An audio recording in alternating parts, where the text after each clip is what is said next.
Partamos por lo básico. ¿Qué es cultura? ¿Alguien me podría dar alguna definición? Esto es súper participativo, ¿ah? No queremos clases expositivas catedráticas. Cultura. ¿Algo? ¿Alguien? Dime. Conjunto de costumbres que definen una sociedad. Ya, conjunto de costumbres que definen una sociedad. Ya. ¿Alguien más? Vamos bien. Se van transmitiendo entre generaciones. Es parte de las tradiciones de una sociedad. Incluye las tradiciones.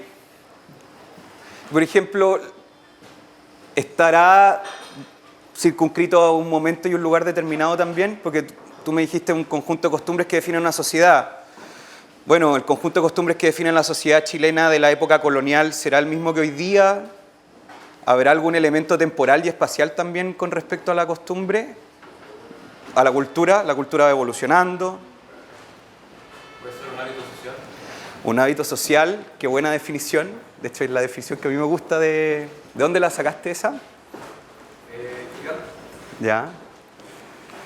Bueno, yo creo que todos han apuntado a algunos elementos. Finalmente, la cultura es un conjunto de códigos, costumbres, saberes, maneras de relacionarnos, maneras de comunicarnos, que finalmente ocupa una sociedad en un momento y un lugar determinado con el objetivo de relacionarnos, de comunicarnos. Es simplemente eso. Por lo tanto, incluye las tradiciones, incluye obviamente las costumbres, los usos, la forma que tenemos de saludarnos. Don Francisco Damiano, que siempre se sienta al principio, sabe que si yo hago esto, él culturalmente tiene que darme la mano. Es un uso y no tuvimos que ponernos de acuerdo. No, esto fue completamente improvisado. Pero lo que quiero que se les quede en la cabeza es que cultura, más allá de ser un sinónimo del arte, o como les decía antes, de ser como una especie de panorama de fin de semana, o un conjunto de objetos decorativos, cultura en realidad define un hábito social, define la forma en que nos relacionamos entre nosotros, define la forma en que nos comunicamos, define la forma en que tratamos de transmitir el interior, la profunda inmensidad del interior humano, la transmitimos socialmente de alguna forma, y eso a nivel agregado es cultura. ¿Se entiende, no es cierto? Conjunto de códigos, conductas, saberes que una comunidad determinada ocupa para comunicarse en un momento determinado. Hay una circunscripción de tiempo y de lugar también. La cultura va evolucionando. Alguien por ahí dijo que había una cierta evolución generacional en ese sentido, y vamos a ver un ejemplo de eso más adelante. Entonces, teniendo esta como definición muy genérica de cultura, me gustaría desglosarla un poquito. Primero, la cultura como un reflejo de la realidad, como un reflejo de los valores, de las conductas, de los principios que son dominantes en un momento determinado. Es parte de la definición, ¿no es cierto? Cultura como un reflejo de una hegemonía que en un momento y un lugar ocupa una sociedad para comunicarse, para relacionarse. Entonces esta sería la primera parte de la charla. Estamos desglosando la definición de cultura a través de tres elementos. El primero va a ser la cultura como reflejo de la realidad, como expresión de valores predominantes, como expresión de una hegemonía, que de repente es una palabra que puede sonar medio fuerte, pero en realidad es el conjunto de formas de comunicarnos en un momento determinado, en una sociedad determinada. Obviamente hay principios que son más dominantes que otros. Si yo a Francisco, en vez de darle la mano, le hubiera hecho así, probablemente no me hubiera hecho el gesto. ¿Se entiende, no? Porque ese gesto de respeto que algunos países ocupan para saludarse, al igual como yo le extendí la mano, al menos acá en la cultura occidental no es tan hegemónico, no es tan predominante. ¿Se entiende, no? Y les quiero dar un ejemplo para ya no tener tanto texto. Esto es una expresión cultural. Son los primeros, digamos, dibujos que se hicieron en las cavernas. Y básicamente, ¿qué reflejan? Hay como animales, hay gente cazando. Aquí hay una cuestión media rara, como un platillo arriba, pero eso yo creo que es parte de la imagen que yo encontré de ser media trucado, pero y si no, bueno, puede ser que los alienígenas intervinieron en nuestra historia, pero yo me quiero centrar acá, que es básicamente lo que uno puede ver en las expresiones pictóricas de la prehistoria. Básicamente son animales y gente cazando en grupo. Yo cuando era chico siempre decía, ¿por qué hacemos tanto show? Porque en la caverna no sé qué y no sé cuánto se encontraron unos dibujitos que además los podría hacer mi hija de 3 años. ¿Y por qué se hace tanto show cuando se encuentran estos dibujos? Tiene un valor histórico, por supuesto, pero finalmente al ser esto una expresión cultural, más que una obra de arte, que en sí uno la podría evaluar también como obra de arte, nos transmite finalmente un código de conductas con las que la gente en esta época se relacionaba. ¿Qué era importante en esta época? Acuérdense que estamos en la fase cultura como expresión de realidad, como expresión de valores hegemónicos. Que la verdad es que la vida era un poco precaria, no se había inventado la agricultura, por lo tanto la gente vivía de la caza. Como era un contexto relativamente peligroso y eran animales grandes los que se cazaban, la gente, otra expresión cultural, tenía que funcionar en grupo, una especie de manada humana, y por lo tanto, de este dibujito que a priori parece súper simple, nosotros podemos expresar cuáles eran los valores dominantes de una época determinada en función de lo que a esas personas les tocó vivir en esa época. Y por eso esto es cultura, más allá de que puede tener rasgos de una obra de arte. Esto es cultura porque nos expresa una realidad en un momento determinado. Una realidad precaria donde la gente tenía que cazar en grupo. Y esos eran valores predominantes en esa época. Sigamos avanzando en el tiempo. Nos vamos a la época greco-romana, que ya la vida no era tan precaria, digamos que les gustaba harto pasarlo bien. Habían celebraciones al vino, habían celebraciones a, digamos, la buena vida. Habían dioses del vino, de la fiesta. ¿Dónde se les ocurre que saqué esta? Bueno, de Google, pero ¿de dónde es esta pintura? ¿A alguien se le ocurre? ¿Una ciudad romana? Grecia. Había un volcán por ahí cerca. Pompeya. Y cuando se encontraron estas expresiones culturales, no voy a decir obras de arte, pero podrían serlo también, en Pompeya también se hizo un gran show. Yo decía, ¿por qué tanto show? Si en verdad cualquier persona hoy día podría imitar este mismo estilo y como obra de arte expuesta en un museo es igual de relevante. Como objeto, esto puede valer lo mismo que alguien que haya imitado este objeto. ¿Por qué el encontrarlos en Pompeya y así de conservados es importante? Y de nuevo, es porque más que una expresión artística mirándolo el arte como un objeto, es una expresión de los valores predominantes y de la realidad en que las personas en esta época vivían. Y podríamos, obviamente no hay que generalizar, pero quiero que entiendan el punto, podríamos intuir que en esta época, sobre todo en Pompeya, que era bien conocido por sus lupanares, para decir una palabra elegante a prostíbulo, se vivía la vida. Y uno podría decir, mira, ¿sabes que la época greco-romana se pasaba bien? Valor dominante de la cultura de esa época, de ese momento y ese lugar determinado. Los códigos de conducta que se usaban, bueno, tenían mucho que ver con una interacción humana en la que se pasaba bien. Después nos fuimos a la Edad Media, una época en donde, bueno, hay hartos mitos de la época así que oscura y todo, pero efectivamente se empezó a instaurar un valor hegemónico en donde la cultura como que se reservaba ciertas clases sociales, que más que sociales eran un grupo de monjes que eran los únicos que sabían escribir porque todavía no se había inventado la imprenta, por lo tanto todas las expresiones culturales y las formas en que los humanos se expresaban en esa época tenían que ver mucho con una cultura media teocentrista, y si uno mira el arte y expresiones culturales de la época medieval, básicamente todos o la mayoría o la gran mayoría tienen que ver de alguna otra forma con la religión. Valores hegemónicos de un momento y un lugar determinado, formas de comunicarse, formas de relacionarse, dominante en un momento y lugar determinado, la cultura como expresión de realidad. Después nos fuimos al Renacimiento y ya parece que Dios no está tanto en el centro, sino que está el hombre en el centro. Cambió la cultura, cambió la forma en que nos relacionamos. Nuestra forma de relacionarnos como pueblo ya no tiene a Dios en el centro, tiene al mismo hombre. Del teocentrismo nos pasamos al antropocentrismo, a una cosa de análisis del hombre casi que geométrica, perfecta, cultura renacentista. Si vamos avanzando en el tiempo, ¿de dónde es esta época? ¿Qué estilo de arte podría seguir este? ¿Ah? Expresionismo. ¿Quién sigue al centro en esta expresión cultural?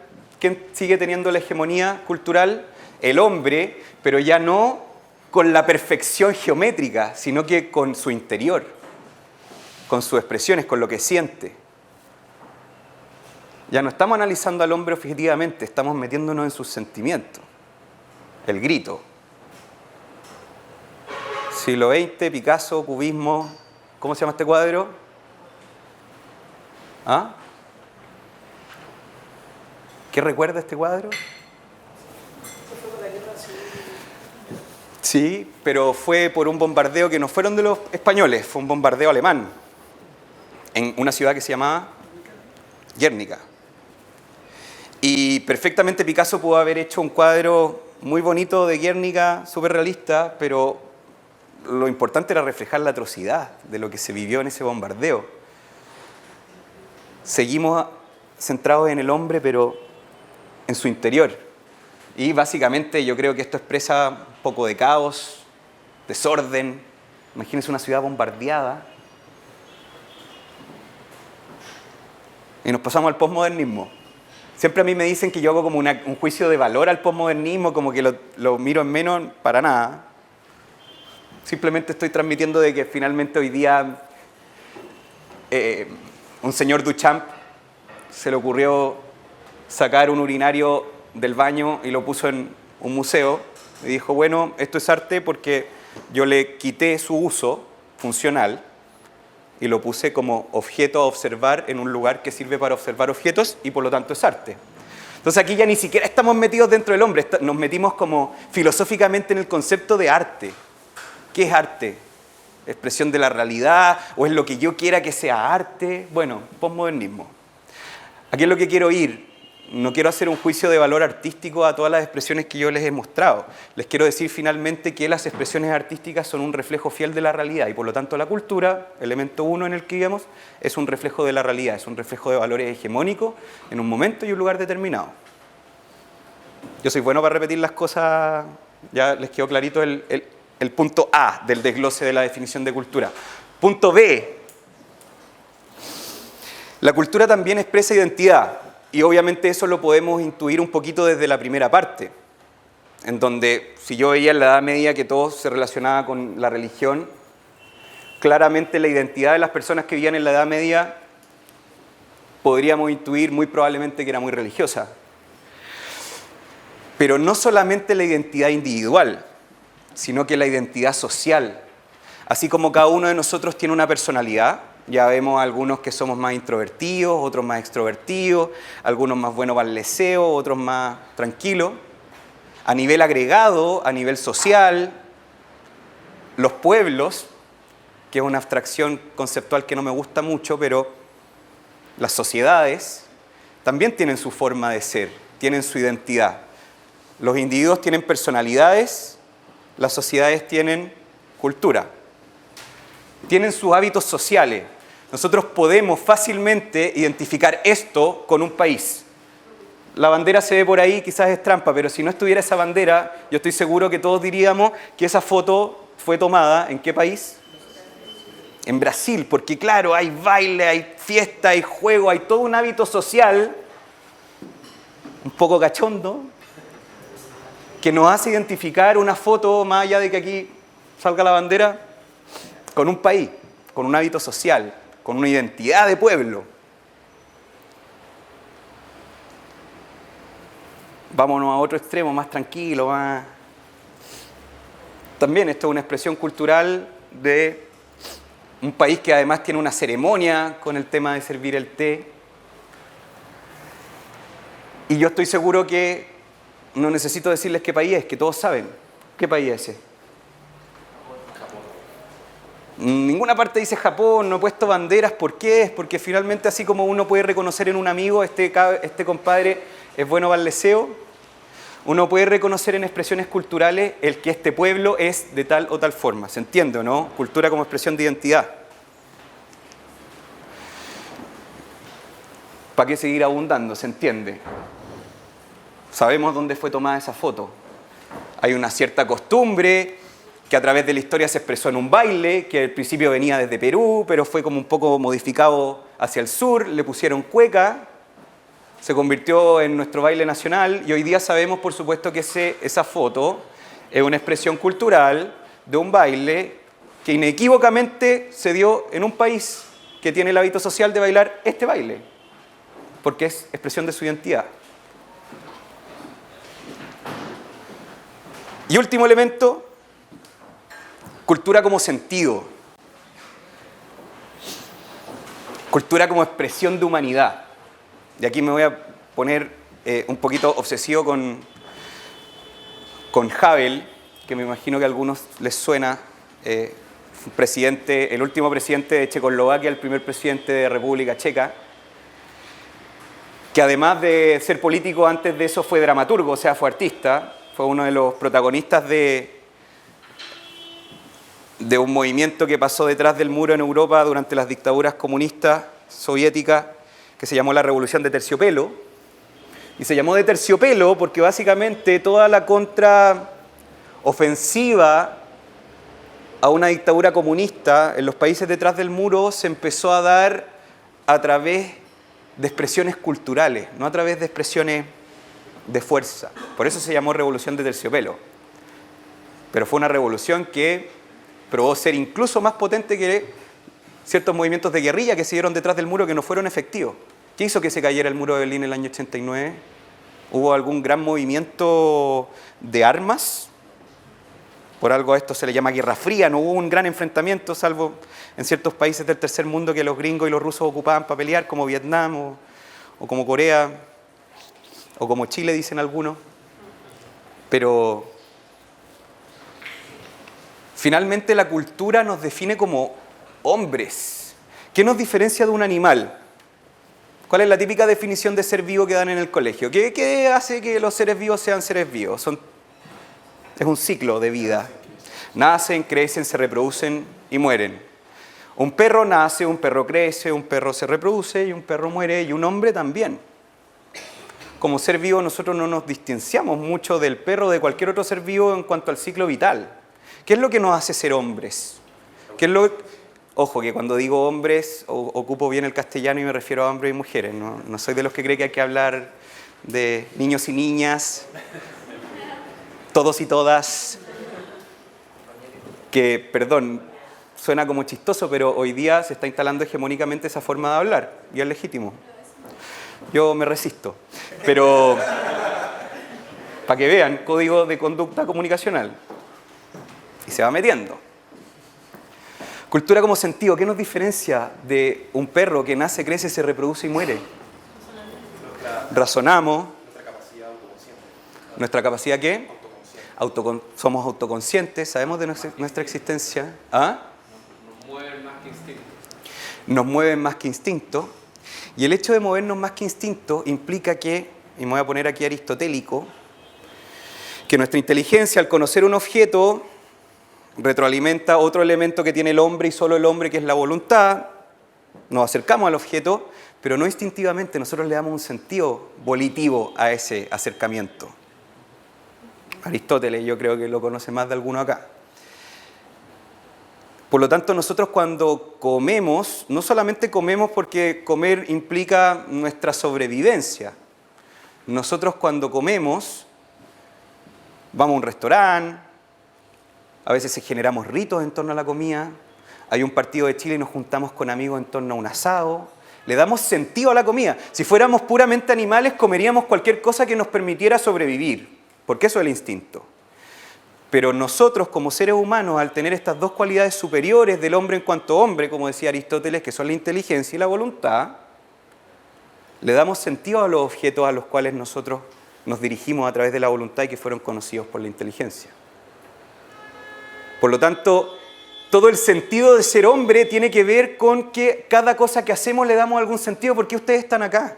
Un viernes, temprano, escuchándome a mí. ¿Por qué? Claramente el estar acá, el acto humano en donde ustedes libremente, espero, están sentados aquí, es porque detrás de eso hay un sentido. Esto no es útil para su sobrevivencia, tampoco les va a dar más plata o algún beneficio básico. ¿Por qué están sentados acá? Porque claramente al formarse en ciertas ideas, ustedes como seres humanos le dan un sentido. Y eso es lo que nos hace humanos. Y eso es la cultura. Y eso explica la crisis de la política actual, creo yo. Porque los políticos se convirtieron en administradores, no en agentes que le dan sentido a las personas. El buen político se convirtió en el eficiente, que obviamente eso está bueno, pero para eso tenemos muchos técnicos. Pero dejó de ser el líder, dejó de ser el que le da sentido a las personas. Y por eso la política está en crisis, esto es una interpretación personal, que por supuesto la crisis de la política tiene que ver con muchas cosas, pero yo creo que en un sentido muy, muy, muy profundo, la política dejó de ser un arte en el cual un grupo de personas le da un sentido a otras para convivir en sociedad. Simplemente se convirtió en administración. Y si es que solamente nos dedicamos a administrar, bueno, caemos en una crisis de la política cosista, en una crisis de la política en donde las ideas dejan de tener una importancia relevante. Se está perdiendo el sentido. Les recomiendo un libro de Viktor Frankl que se llama El hombre en búsqueda de sentido. Yo creo que como que son de esos libros que uno como que después de leerlos ve la realidad de manera distinta. Es muy bueno y es cortito.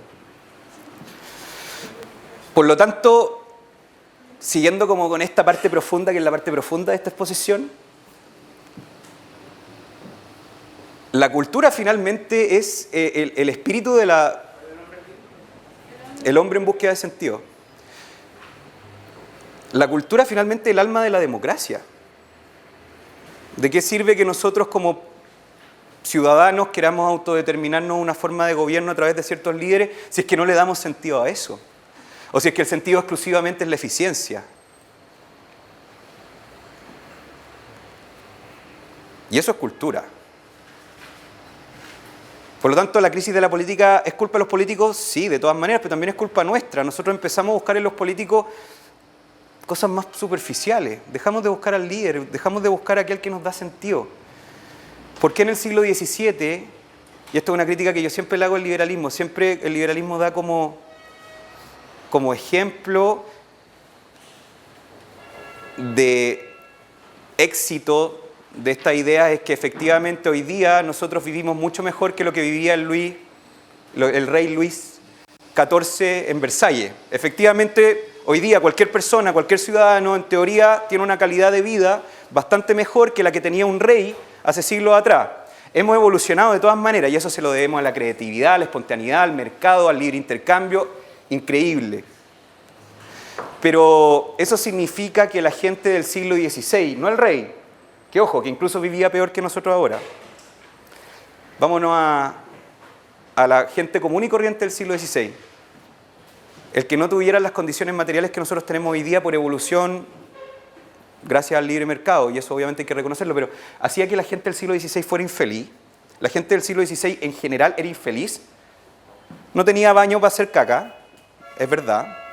Incomodidad tremenda, pero no tenía otro criterio de comparación tampoco. El sentido que le daba a su vida tenía que ver con otros valores, con otros principios, con otras conductas, en las cuales sin la gran cantidad de comodidades que nosotros tenemos hoy día, igual podían ser felices. Y eso no es por un tema material, porque claro, si nos quedáramos en el tema material, efectivamente la gente en el siglo XVI sería más infeliz. Eso tiene que ver mucho con el sentido que la gente en el siglo XVI le daba a su vida. Y ese sentido, que es cultura, hacía que fueran felices o no fueran felices, independiente si tenían water o no. ¿Se entiende, no?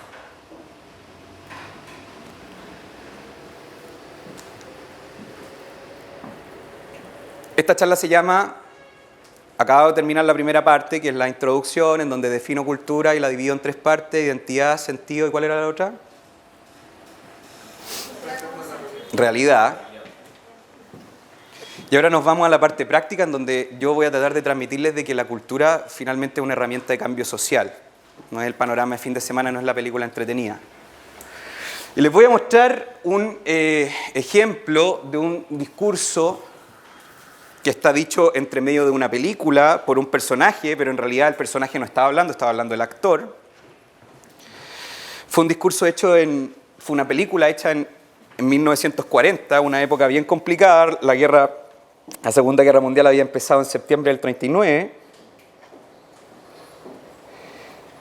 Y además fue hecha por un actor que hasta ese momento se negaba a hablar en sus películas porque el hablar en sus películas limitaba al espectador de sus películas. Él decía, si yo hablo en mis películas se van a restringir a un idioma, mis películas se van a restringir a un país. Por eso me gusta el cine mudo, decía Chaplin. Porque al solo hacer a través de gestos, yo llego a mucha más gente. Pero en el año 40, la humanidad estaba viviendo un periodo bien complicado y él decidió hablar por primera vez en una película y más encima, esta escena aparte, bueno, prefiero que la vea. You must speak. I can't. You must. It's our only hope. Hope.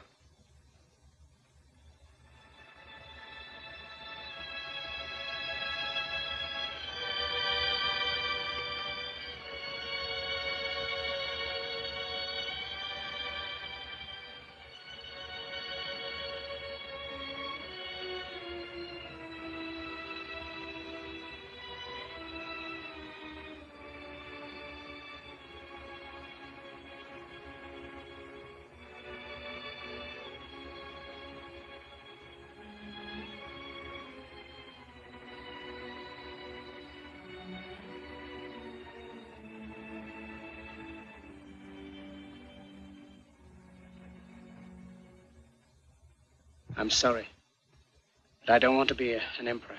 That's not my business. I don't want to rule or conquer anyone. I should like to help everyone if possible. Jew, Gentile, black man, white. We all want to help one another. Human beings are like that. We want to live by each other's happiness, not by each other's misery. We don't want to hate and despise one another. In this world, there's room for everyone, and the good earth is rich and can provide for everyone. The way of life can be free and beautiful. But we have lost the way. Greed has poisoned men's souls, has barricaded the world with hate, has goose-stepped us into misery and bloodshed. We have developed speed, but we have shut ourselves in. Machinery that gives abundance has left us in want. Our knowledge has made us cynical, our cleverness hard and unkind. We think too much and feel too little. More than machinery, we need humanity. More than cleverness, we need kindness and gentleness. Without these qualities, life will be violent, and all will be lost. The aeroplane and the radio have brought us closer together. The very nature of these inventions cries out for the goodness in men, cries out for universal brotherhood, for the unity of us all. Even now, my voice is reaching millions throughout the world, millions of despairing men, women, and little children, victims of a system that makes men torture and imprison innocent people. To those who can hear me, I say, do not despair. The misery that is now upon us is but the passing of greed, the bitterness of men who fear the way of human progress. The hate of men will pass, and dictators die, and the power they took from the people will return to the people. And so long as men die, liberty will never perish. Soldiers, don't give yourselves to brutes, men who despise you, enslave you, who regiment your lives, tell you what to do, what to think, and what to feel, who drill you, diet you, treat you like cattle, use you as cannon fodder. Don't give yourselves to these unnatural men with machine minds and machine hearts. You are not machines, you are not cattle, you are men. You have the love of humanity in your hearts. You don't hate, only the unloved hate, the unloved and the unnatural. Soldiers, don't fight for slavery, fight for liberty. In the 17th chapter of St. Luke it is written, the kingdom of God is within man, not one man nor a group of men, but in all men, in you. You, the people, have the power to create machines, the power to create happiness. You, the people, have the power to make this life free and beautiful, to make this life a wonderful adventure. Then in the name of democracy, let us use that power. Let us all unite. Let us fight for a new world, a decent world, that will give men a chance to work, that will give youth a future and old age a security. By the promise of these things, brutes have risen to power, but they lie. They do not fulfill that promise. They never will. Dictators free themselves, but they enslave the people. Now let us fight to fulfill that promise. Let us fight to free the world, to do away with national barriers, to do away with greed, with hate and intolerance. Let us fight for a world of reason, a world where science and progress will lead to all men's happiness. Soldiers, in the name of democracy, let us all unite!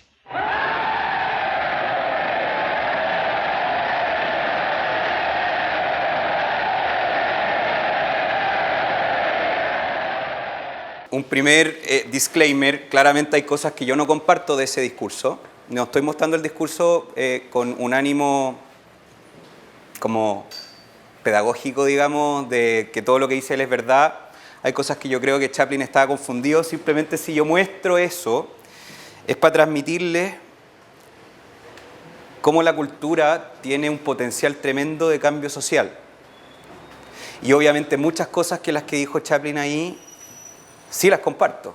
Y sí las comparto porque básicamente ese discurso, que es súper famoso, se convirtió en la segunda mitad del siglo XX en hegemónico. Hoy día, ¿quién podría negar que el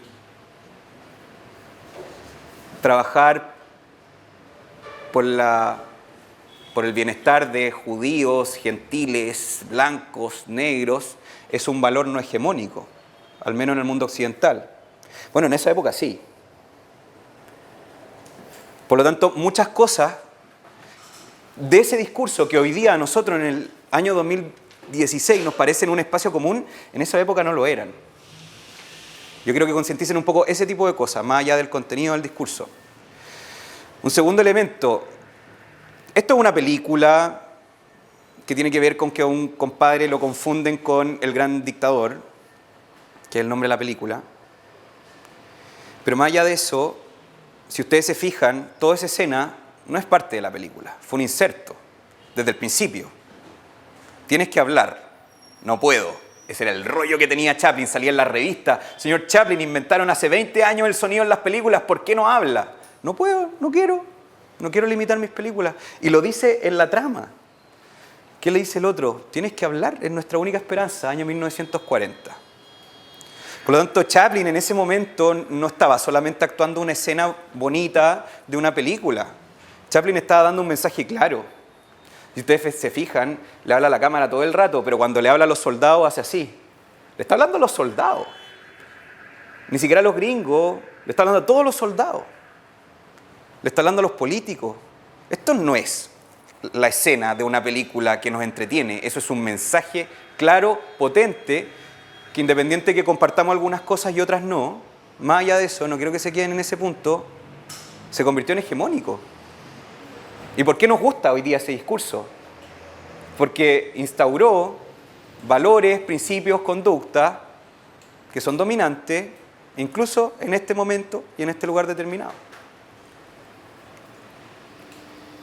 Hay cosas que son súper potentes en el sentido de que cuando en 1940 Estados Unidos todavía no entraba a la guerra, acuérdense que Estados Unidos entró a la guerra después de Pearl Harbor, que pasó en diciembre del 41, estoy casi seguro. Cuando mostraron esta película en Estados Unidos, no en Alemania, a la pantalla del cine le tiraban tomates.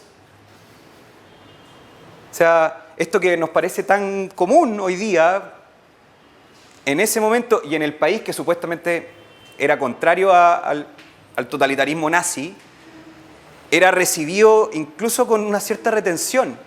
A Chaplin le tiraban tomates a la pantalla en esta escena. Le decían que era comunista. De hecho, algo de eso tenía.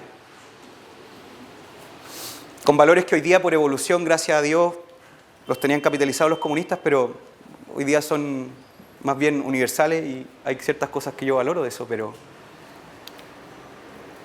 ¿Por qué a Chaplin en el año 40 le tiraban tomates a la pantalla y hoy día nosotros vemos esto como un ejemplo de un gran discurso, con una potencia? porque se convirtió en hegemónico. Y esa hegemonía que hoy día, con la que nosotros analizamos esa escena, no es la que está en los años 40. Y sí me gusta mucho de este discurso cuando habla de la tecnología, cuando habla de que somos capaces de comunicarnos en tiempo real entre uno y otro continente, pero no somos capaces de comunicarnos. ¿Se entiende, no? Y esto yo lo asocio mucho a lo que yo les decía antes. El progreso tecnológico y material es súper importante y la libertad ha permitido que evolucione en los últimos 3 siglos más que nunca, y eso hay que valorarlo, defenderlo. Pero el sentido por el cual las personas van a creer o no en estas ideas no es ese. El sentido en el que las personas crean estas ideas son por cosas más profundas que lo material. Y a eso va, no seamos hombres máquinas. Está bien, progresemos y todo, pero también hay cosas más profundas en las que nosotros nos relacionamos como humanos. Eso es cultura. Cultura como sentido, en su profunda acepción. Y cultura también como algo, y esto es lo último que les digo con respecto al discurso de Chaplin, cultura como algo que pasa relacionalmente. La cultura no es un objeto. Si yo veo un cuadro y yo tomo esto como un objeto que unilateral, eso no es cultura. La cultura se produce a partir de lo que me genera este objeto. La cultura se produce a partir de lo que nosotros conversamos.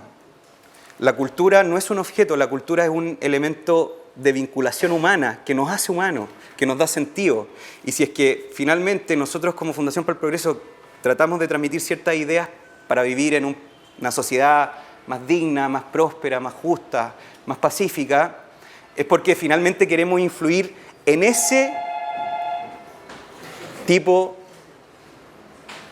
de estatus, en la parte cultural, relacional.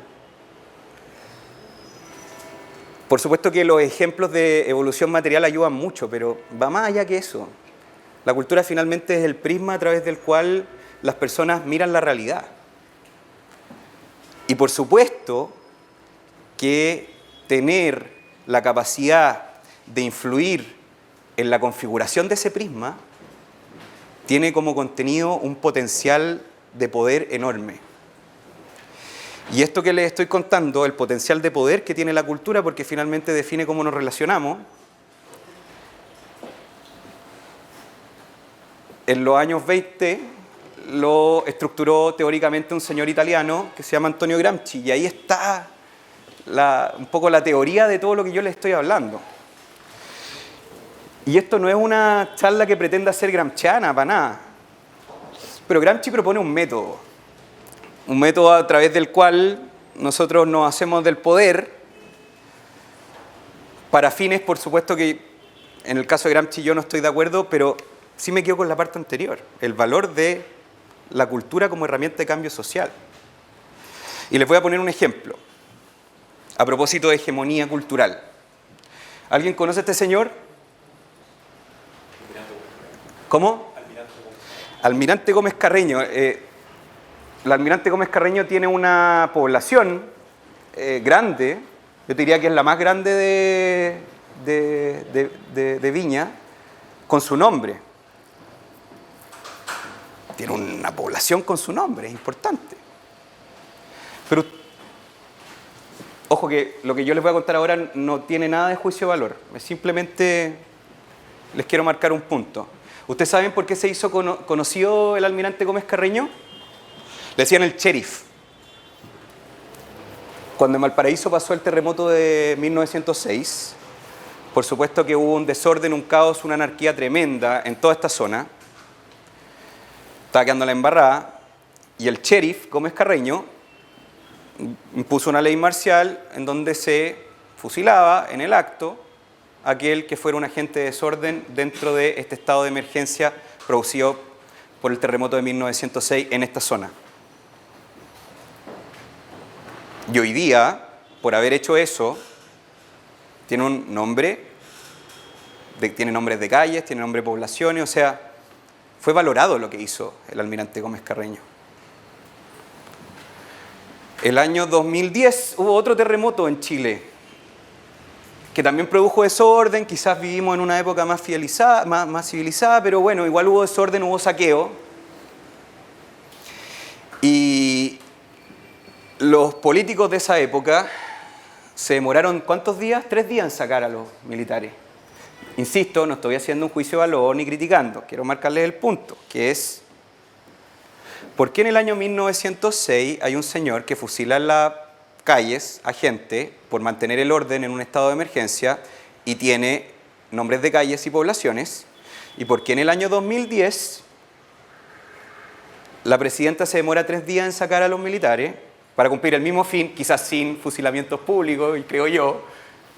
Pero si a este señor se le hubiera ocurrido pegarle con la parte de atrás de su fusil a alguien que estaba saqueando, probablemente le hubieran dado de baja al militar, no al que estaba saqueando. ¿Qué les quiero transmitir con esto? Insisto, no estoy diciendo que lo que hacía Gómez Carreño es mejor que el Estado que tenemos ahora, ni que el Estado que tenemos ahora es mejor que el de Gómez Carreño. Lo único que yo les quiero decir es que institucionalmente las leyes que regulan los estados de emergencia y las facultades extraordinarias que tienen las Fuerzas Armadas en esos estados no han cambiado mucho entre 1906 y el 2010. Lo que cambió fue la cultura. El que el almirante Gómez Carreño tenga el nombre de una población y el que a este militar que osó rozar con su fusil la cabeza de un señor que saqueaba un supermercado lo dieran de baja, no es un tema legal, es un tema cultural. Muy marcado, por supuesto, por lo que vivió Chile también los últimos 30 años. Hegemonía cultural, ese es el concepto que yo les quiero transmitir. No les quiero hacer un juicio de valor de una u otra situación. Eso se lo dejo a ustedes. Entonces, ¿qué les he transmitido todo el rato? De que finalmente la realidad objetiva, esa Edad Media que era media teocéntrica, refleja expresiones culturales como un cuadro en donde aparece Jesucristo. Y generalmente la historia ha sido así, una realidad objetiva que se refleja en expresiones culturales porque son las maneras en que los hombres le damos sentido a nuestra vida y las tratamos de comunicar a otros, a partir de ciertos valores, principios, códigos de conducta y bla, bla, bla, que son dominantes en un momento y un lugar determinado. Es como la evolución natural, si quieren. La cultura, tradicionalmente,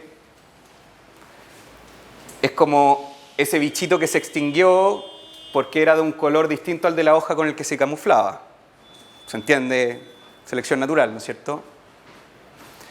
Por lo tanto, las ideas, los valores, los códigos de comunicación dominantes en un momento y un lugar determinado, de alguna u otra forma, se iban moviendo de manera pseudo-espontánea.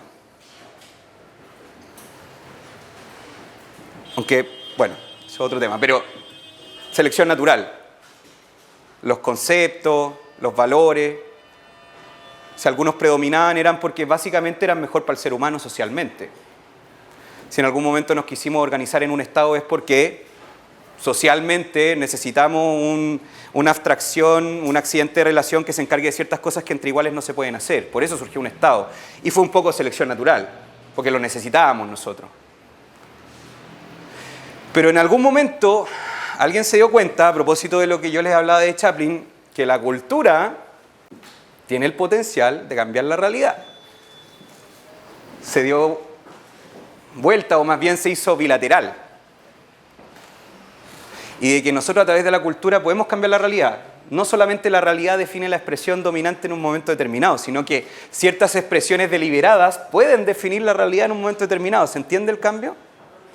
Y esto, por supuesto, que es mucho antes de que Gramsci dijera que pasara esto.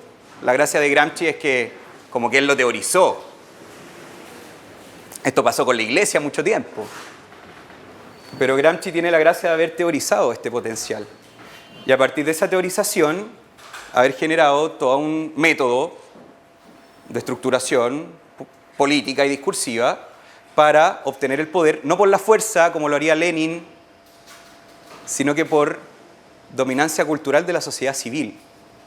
Y ahí está la gracia, porque finalmente el marxismo, palabra como de Guerra Fría, que vivimos hoy día no es un marxismo leninista de fuerza, de revolución armada, sino que es un marxismo más bien cultural, que es mucho más potente. Y que de nuevo, no estoy haciendo un juicio de valor porque esa misma herramienta cultural también la tuvo Havel en Checoslovaquia. Yo lo único que les quiero decir es que hay que ocuparla y hay que estar consciente, porque sirve para los dos lados, es parte de las reglas del juego. Yo el otro día hice esta charla a un grupo de señores bastante mayores que ustedes, y una de las preguntas que me hacían es cómo nosotros podemos hacer frente a esta trampa de ocupar la cultura como herramienta de cambio social y de poder, como si fuera una trampa, como si fuera a hacer trampa en el juego democrático. ¿Cómo nos salvamos de esta trampa? Y mi respuesta fue, ocupémosla. Es parte de la democracia, seamos conscientes. Y finalmente el que nazcan instituciones como esta son parte de ese juego consciente. Nosotros queremos, como fundación, modificar las categorías de análisis de la sociedad, ese prisma con el cual la gente ve la realidad. Y no es, creo yo, hacer trampa. Lo que pasa es que hay un lado que lo viene haciendo hace mucho más tiempo, de manera consciente. Eso es lo que pasa. La cultura es lucha. La cultura es una construcción nítida de la realidad que disputará, construcción de la realidad, que disputará su estatus con otra realidad socialmente aceptada de lo cotidiano. O sea, hay un status quo y hay una realidad deseada. ¿Y qué es la cultura? La construcción de la realidad deseada que tiene que disputarle su estatus a lo que está socialmente aceptado en un momento determinado. La lucha entre el arte y el no arte genera una transformación social porque produce encantamiento en el desencantamiento, da sentido. Un canto que une a un hombre separado de su capacidad primera y primitiva de hacer, sentir, pensar, conocer como una misma cosa. ¿De quién creen que fue esta frase? Entonces, él es Antonio Gramsci, por si acaso, era bien feo. Era medio cojo, dicen. Y él es tan genial que de hecho toda su teorización no la hizo en un libro y en un tratado, lo hacía a través de columnas en los diarios. Yo tengo un libro, un compilado de Gramsci, por ahí lo debo tener, que no es un libro de Gramsci, es un compilado de cosas que él escribía en medios de comunicación masiva. O sea, era así de consecuente con su discurso. Él no escribía libros para la élite. Él escribía panfletos, él escribía propaganda para entregarle en las plazas, porque ahí está la sociedad civil, ahí está la hegemonía. Independiente que yo creo que claramente hay una función de la élite que chorrea cierta hegemonía para abajo, pero la hegemonía está abajo. La conquista del poder cultural es previa a la del poder político, y esto se logra mediante la acción concertada de los intelectuales llamados orgánicos, infiltrados en todos los medios de comunicación, expresión y universitarios. Suena como malévolo esto, infiltrados. Pero es parte del juego. El tema es si nosotros lo jugamos o no. O si nos mantenemos en la posición de que nos están haciendo trampa y como cuando uno juega Monopoly y tira el tablero porque no, tenéis tramposo y dejáis de jugar. No creo que esa sea una opción.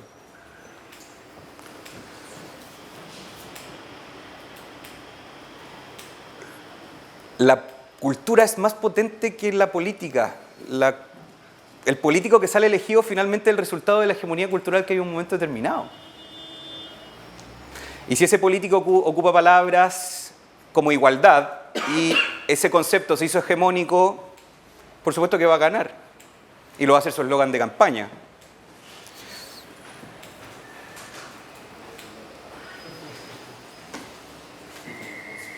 Aquí hay un señor que quizás no teorizó tanto como Gramsci, pero que igual se daba cuenta de este potencial de la cultura como herramienta de cambio social y lo hace consciente a través de su historia.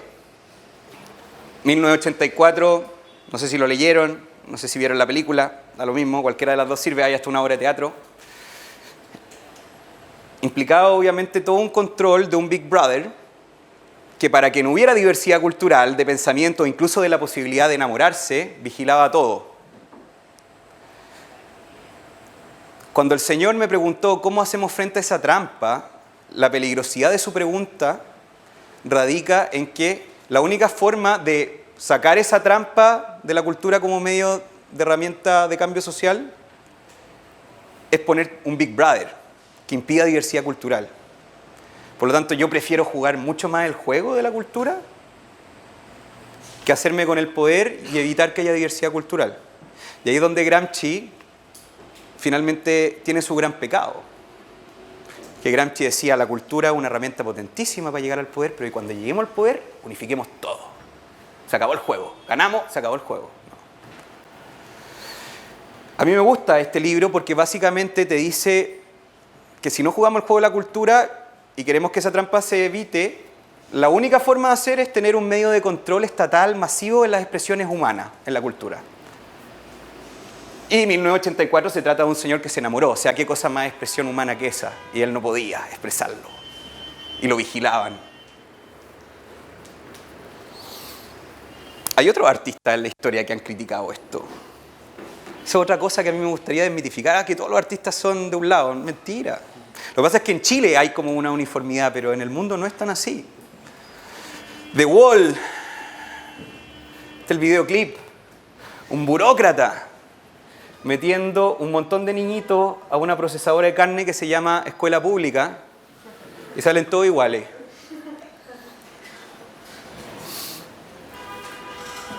Hay críticas culturales a esto. Y básicamente la explicación ideológica final a toda la reforma educacional de este gobierno es tener mayor control de la educación pública, eliminando un sector de la educación pública que era la particular subvencionada, que está tan que hoy día a ver si se privatiza o se vende al Estado, son las únicas dos opciones que le quedan, para que efectivamente haya un burócrata sentado, ojo, y me da lo mismo que sea derecha o de izquierda, un burócrata sentado en el Ministerio de Educación, teniendo una herramienta educativa con un currículum estándar, porque es público, para producir hegemonía o, en otras palabras, homogeneidad ideológica. Y este es el último ejemplo que les voy a dar. Esto, si ven, lo sé, quizá ustedes estaban muy chicos, yo estaba en primer año de la universidad. ¿Esto fue qué año? 2006. Los pingüinos. El 2006 empezó a haber un movimiento social, cosa que yo encuentro muy válida. No vayan a creer que, de nuevo, estoy haciendo un juicio de valor sobre el movimiento social. De nuevo, quiero marcarles un punto. Y ese mismo año, el 2006, el Partido Comunista se juntó en su 23º Congreso. Porque ellos se juntan, igual que el resto de los partidos. Pero a diferencia del resto de los partidos, no se juntan a ver cómo va a ser la paloma del candidato que va a ser alcalde o candidato a alcalde en 3 meses más. Ellos se juntan a fijar estructuras programáticas a largo plazo. Porque ellos saben finalmente que si en 3 meses más gana o no gana su candidato, el poder no radica ahí. El poder radica en el largo plazo, en la conquista cultural. Por lo tanto, les da lo mismo. Sí, tienen sus candidatos y sus palomas, está bien, pero ellos saben que la batalla está en otro lado. Analicemos un poquito las bases que ellos estructuraron en este 23º Congreso, que lo pueden encontrar en internet, no es invento mío. Las tareas de un nuevo gobierno democrático, año 2006. Efectuar modificaciones institucionales que establezcan un Estado realmente democrático. Nadie sabe lo que para ellos es democrático, pero bueno, suena bonito. Lo primero será plebiscitar una nueva Constitución. Ya les va a parecer como conocido esto. Punto A. Punto B. Año 2006. Establecer un nuevo código laboral empoderando a los trabajadores a través del fortalecimiento de los sindicatos. ¿Les suena esto? Año 2006. Implementar medidas que reduzcan la desigualdad social, principalmente a través de una reforma tributaria verdaderamente redistributiva. Reforma tributaria. Desarrollar políticas que transformen la salud, la educación, vivienda, previsión social, calidad de vida en derechos accesibles a todos, o sea, derechos sociales. El Estado debe establecer un conjunto de condiciones materiales e intelectuales para hacer efectiva la igualdad en materia educacional, poniendo fin al actual sistema de financiamiento basado en el lucro, que el año 2006 era como una palabra técnica de contabilidad, y el año 2016 como que se nos aprieta la guata. Eliminar el sistema binominal y realizar una reforma electoral. ¿Para qué seguir leyendo? Esto ya... Y está bien que... yo creo que estoy más de acuerdo en ese punto. Año 2011, perdón.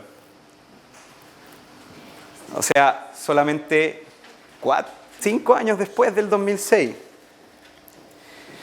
Y ojo que el 23º Congreso era para fijar las pautas a los próximos 15 años. O sea, fueron súper eficientes.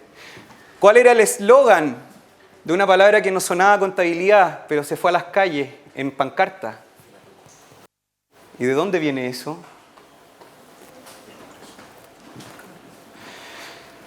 Año 2013, programa de gobierno de la presidenta Bachelet, no, 2013 o 2014. 2013 fue la elección. Los 3 pilares: reforma educacional, nueva constitución, reforma tributaria. ¿De dónde viene eso?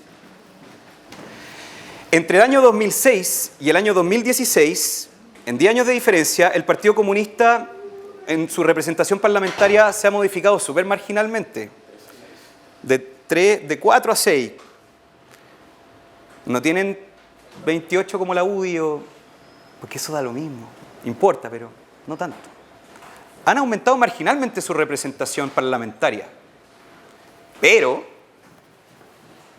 da lo mismo. Si le pusieron los pilares al gobierno. Gramsci. ¿Para qué tener más parlamentarios si yo juego con la cultura? Si yo convierto conceptos bonitos. Y los convierto, estoy terminando, y los convierto en eslogan. Porque le doy sentido a la gente con la política, no porque le prometo eficiencia. Aunque sea mentira el sentido que me están dando, o utópico, o poco realista. Termino con esto para dejarlos pensando. Hoy día todo el arte, que es una expresión cultural como por definición, se financia, todo el arte que se produce en Chile, se financia en un 85% por un gran benefactor que se llama Estado, que da plata a través de un concurso público que trata de reducir el arte a un formulario que se llama Fondart, y solo en un 15% de la sociedad civil. ¿Se acuerdan el burócrata que metía a los niños al colegio para sacar la carne? Bueno, esto es más o menos lo mismo. El mismo burócrata que está en otro ministerio y que ocupa los teatros, los cines, las galerías de arte, para sacar la misma uniformidad. Porque hay que postular. Y tiene otras ridiculeces, como postular en un principio cuál es el fin que yo quiero con mi expresión artística. Los artistas como que tienen un proceso creativo, no te pueden decir el día 1 que van a terminar el día 100. Bueno, es el formulario. Entonces, no solamente aquí hay un manejo así como medio conspiracional, sino que además le quita diversidad a algo tan diverso en esencia como el arte. Estamos súper desequilibrados. Bastiat. Esto para como los más doctrinarios de acá, porque para que siempre me dicen que mis charlas son como media voladas, puse ahí una cita de Bastiat para los que les gustan los intelectuales. Nuestros adversarios creen que una actividad que no sea subvencionada ni reglamentada es una actividad condenada. ¿Cómo va a haber arte en Chile si no le damos plata desde el Estado? Porque es que lo que pasa es que el chileno no va al teatro, necesitamos subvencionarlo.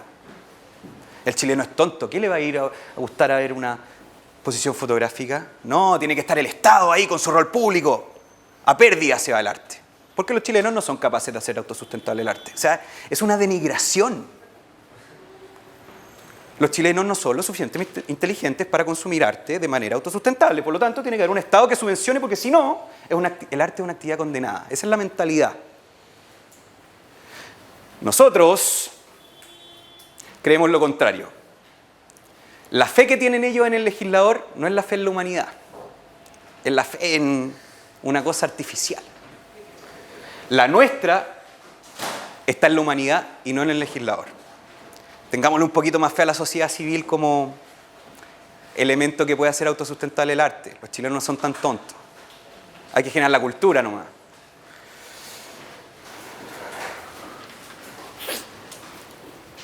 Donde hay un árbol que plantar, plántalo tú. Donde hay un error que enmendar, enmiéndalo tú. Donde hay un esfuerzo que todos esquivan, hazlo tú. Sé tú el que aparta la piedra del camino. El Estado docente no es más que un monopolio para la manufactura unánime de las conciencias. Algún día los gobiernos, todavía no llega ese día, no habrán sino de dar recursos a las instituciones y particulares que prueben abundantemente su eficacia en la calidad de la educación. Estamos súper lejos de eso. Gabriela Mistral, ¿Alguien ha escuchado que alguien le quiere poner al aeropuerto el nombre Gabriela Mistral? ¿Cómo le quieren poner al aeropuerto? Otro Nobel. Genial, pero vamos viendo ahí cómo un lado juega con los suyos y el otro con... Nosotros hicimos esto, ciudadanos, justamente para rescatar gente que tenía esta inspiración, que confiaba en la humanidad y no en el legislador. Porque también creemos que podemos jugar a la selección natural, como Gramsci.